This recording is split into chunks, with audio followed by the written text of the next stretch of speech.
Je vous alerte sur nos émissions de gaz à effet de serre, sur le fait que le gouvernement fait pas grand-chose et que par contre, heureusement, on a des ONG, des organisations non gouvernementales qui se bougent. Alors c'est un organisme qui s'appelle le CITEPA, qui est un organisme officiel et qui le révèle.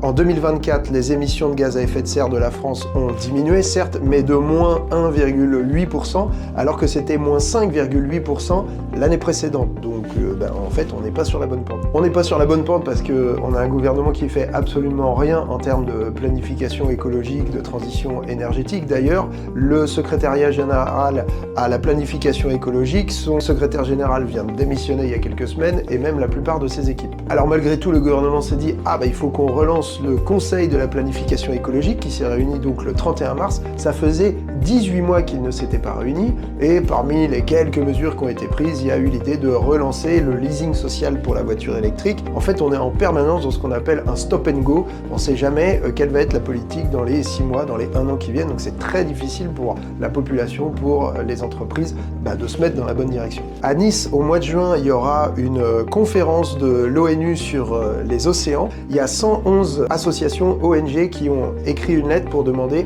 à ce qu'on arrête l'exploitation gazière et minière en mer et qu'on arrête aussi la prospection. C'est-à-dire qu'en fait, il faut arrêter d'émettre des gaz à effet de serre, donc il faut arrêter de consommer des énergies fossiles, donc ça sert à rien de continuer d'en chercher.